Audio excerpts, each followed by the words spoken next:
ঈদের বাকি আর মাত্র কয়েকদিন, এরই মধ্যে জমে উঠতে শুরু করেছে কোরবানির পশুর হাট। এই বিষয়গুলো নিয়ে জানাতে আমাদের সঙ্গে যুক্ত হবেন আমাদের সহকর্মীরা। প্রথমেই জানতে চাই রাজধানীর খবর। রাজধানীতে রয়েছে আমাদের সহকর্মী মুন্নাফ রশিদ। মুন্নাফ, নিশ্চয়ই শুনতে পাচ্ছেন, এবার কোন ধরনের পশুর চাহিদা বেশি দেখতে পাচ্ছেন এবং গতবারের তুলনায় দামের পার্থক্য কেমন জানাবেন? আমি তো গতবারের তুলনায় দামের পার্থক্য যদি শুরুতে জানাতে চাই যে গোখাদ্যের দাম বেড়েছে, যেসব পরিচর্যা সামগ্রী ছিল সেসবের দাম বেড়েছে, ফলে খামারিরা কিন্তু অতিরিক্ত টাকা দিয়ে গরু লালন পালন করেছেন, ফলে দামটাও বেশি। এবং ব্যবসায়ী যারা কিনেছেন, যারা মূলত খামারিদের কাছ থেকে কেনেন বা নিজেরাও পোষেন, তারাও কিন্তু অতিরিক্ত দামে কিনেছেন।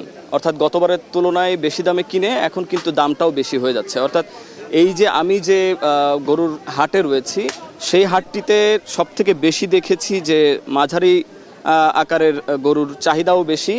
বরাবরই ঢাকাতে দেখা যায় যে মাঝারি আকারের গরুর চাহিদা বেশি থাকে।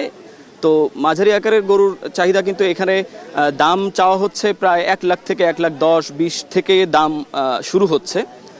এই ধরনের যে দামগুলো রয়েছে, এই ধরনের গরুগুলোই সব থেকে বেশি চাহিদা দেখা যাচ্ছে। এবং এই যে তেজগাঁওয়ের যে হাটটি রয়েছে, এই হাটে গতকাল থেকে এখন পর্যন্ত গতকাল একটি গরু বিক্রি হয়েছে এবং আজকে সারাদিনে একটি গরু বিক্রি হয়েছে। এবং আজকে যেহেতু এখনও 4 দিন বাকি রয়েছে, ফলে গরুর যে বেচা কেনা, কোরবানির পশু যে বেচা কেনা, সেটি এখনও পর্যন্ত শুরু হয়নি। এবং যারা কিনবেন তারাও কিন্তু এখনও আসছেন এবং যাচাই বাছাই করে দেখছেন। বিশেষ করে কেনা বেচা শুরু হবে আরও 2 দিন পরে বলে মনে হচ্ছে। এবং এখানকার ক্রেতা যারা রয়েছে বা বিক্রেতা যারা রয়েছে, হাট কর্তৃপক্ষ যারা রয়েছে, তারাও কিন্তু বলছেন যে মূলত সরকারি ছুটি শুরু হওয়ার পরে, আগামীকাল শেষ অফিস রয়েছে, তারপরেই মূলত পশু বেচা কেনা শুরু হবে। এবং তারাও ধারণা করছেন যে আগামীকাল রাত থেকে বেচা কেনার একটা হিড়িক পড়তে পারে। এর বাইরে যেসব গরু আসছে ঢাকায়, এবং এখানে একটি অভিযোগ বা একটি বিষয় তারা বলেছেন, বিশেষ করে বিক্রেতারা, তারা হচ্ছে যে গত বছর যে গরু কিন্তু অনেক ঢাকা থেকে ফিরে গিয়েছিল। অর্থাৎ অনেক ব্যাপারী তারা গরু বিক্রি না করতে পেরে ঢাকা থেকে গরু ফিরে নিয়ে যেতে বাধ্য হয়েছিল। এই জন্য কিন্তু এবছর গরুর যে সংখ্যা, সে সংখ্যার দিক থেকে গরু এবার বেশি রয়েছে।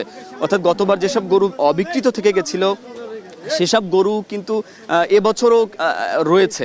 ফলে খামারিরা বা যারা ব্যবসায়ী বা ব্যাপারী রয়েছে, তারাও কিন্তু সেই গরুগুলো এবার নিয়ে আসছেন। এবং গরুর সংখ্যার দিক থেকে বলা যায় যে এখনও গরুর সংখ্যা সংকট হবে না বলে জানাচ্ছেন। এবং আমরা যে কয়েকটি হাটে ঘুরেছি, সব জায়গাতে দেখেছি একবারে গরু বা কোরবানির পশু যেসব রয়েছে, তারা কোরবানির পশু কিন্তু বেশ ভরে গিয়েছে এবং জমজমাট।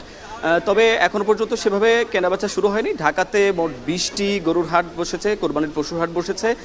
উত্তর সিটি কর্পোরেশনের 9টি, তার মধ্যে স্থায়ী গাবতলীর পশুর হাট রয়েছে। এবং দক্ষিণ সিটি কর্পোরেশনের 10টি, তার মধ্যে একটি পশুর হাট রয়েছে স্থায়ী। তো গরুর কোরবানির পশু বেচা কেনার সর্বশেষ পরিস্থিতি আমার কাছে এই ছিল। ধন্যবাদ মুন্নাফ। আমরা রাজধানী থেকে পশুর হাটের খবরাখবর জানাচ্ছিলাম। পশুর হাটের আরও খবর জানাতে আমাদের সঙ্গে যুক্ত হবেন ময়মনসিংহ থেকে আমাদের আরেকজন সহকর্মী। তিনি আছেন ময়মনসিংহের মুক্তাগাছা থেকে। ইমতিয়াজ, নিশ্চয়ই শুনতে পাচ্ছেন, আমরা রাজধানী পশুর হাটের খবর জানছিলাম যে এবার এখানে দাম বেড়েছে। আপনার এলাকায় দাম কেমন দেখছেন, বিস্তারিত জানাবেন আমাদের। মিতু, আমি রয়েছে ময়মনসিংহের ঐতিহ্যবাহী মুক্তাগাছা নতুন বাজার গরুর হাটে। এটি আইমন নদীর পাশে প্রায় 300 বছরের প্রাচীন এই হাটটি। এবং এখানে আমরা আসার পর যেটি দেখতে পেরেছি, যে পরিমাণ মানুষ রয়েছে তার কয়েক গুণ বেশি কিন্তু এখানে কোরবানি পশু তোলা হয়েছে তিল ধারণের ঠাঁই নেই। এবং প্রচণ্ড তাবদাহ আজকে এই ব্যবসা গরমের মধ্যে কিন্তু যারা খামারি রয়েছেন, যারা ব্যবসায়ী রয়েছেন, পাইকার ফড়িয়া রয়েছেন, যারা ক্ষুদ্র মাঝারি পশুপালনকারীরা রয়েছেন, তারা কোরবানির গরু কিন্তু বিক্রির জন্য এই হাটে তুলেছেন। এবং এই হাটটি প্রতি সপ্তাহে বুধবারে বসে এবং প্রতি বুধবারে প্রায় অন্যান্য সময় 2 থেকে 3 কোটি টাকা পর্যন্ত বেচা বিক্রি হয়। এবং কোরবানির যেহেতু ঈদকে সামনে রেখে হাট বসেছে, প্রায় 7 থেকে 8 কোটি টাকার মতো বিক্রি হবে প্রতিদিন, এমনটাই কিন্তু বলছেন না যারা ইজারাদার রয়েছেন। এছাড়া একটু বলে রাখতে চাই, আজকে যে পরিমাণ আমরা যে কোরবানি পশু দেখতে পেরেছি, সেখানে যে বিষয়টি আমরা দেখতে পেরেছি, সবচেয়ে বেশি বিপাকে রয়েছেন যারা বড় গরু নিয়ে এসেছেন। বিশেষ করে বড় গরু কিন্তু যারা 5 লক্ষ, 6 লক্ষ, 7 লক্ষ টাকা দাম হাঁকছেন, সেই গরুর দাম কিন্তু 2.5 থেকে 3 লাখ টাকার উপরে কিন্তু ক্রেতারা করছেন না, যার কারণে কিন্তু সেই গরুগুলো এবার বিক্রি করতে পারবেন কিনা সে নিয়ে একটা কিন্তু চিন্তার ভাঁজ কিন্তু যারা খামারে রয়েছেন তাদের মধ্যে আমরা দেখতে পাচ্ছি। এবং সেই সাথে দেশি মাঝারি সাইজের গরুগুলো চাহিদা কিন্তু আমরা বেশি দেখতে পাচ্ছি, এবং যেটা গতবারের থেকে এবার কিন্তু 15 থেকে 20 হাজার টাকা বেশি পর্যন্ত লাগতে পারে প্রত্যেকটি মাঝারি গরুর নিচে। মোটামুটি বলতে গেলে 95 থেকে 1 লক্ষ টাকার নিচে কিন্তু আসলে কোনো গরু কিন্তু এখানে পাওয়া যাচ্ছে না।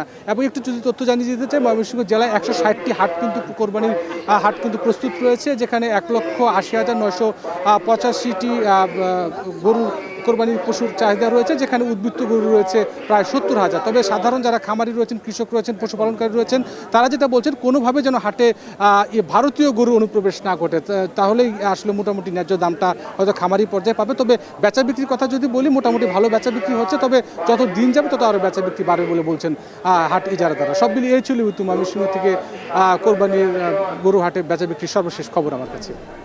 ইমতিয়াজ, ধন্যবাদ আপনাকে। আমরা পশুর হাটের খবরাখবর জানছিলাম, আমাদের সহকর্মীরা জানাচ্ছিলেন যে সবচেয়ে কম বেশি পশুর দাম এবার বৃদ্ধি পেয়েছে, তার কারণ হিসেবে বলছেন যে গোখাদ্যের দাম বেড়েছে।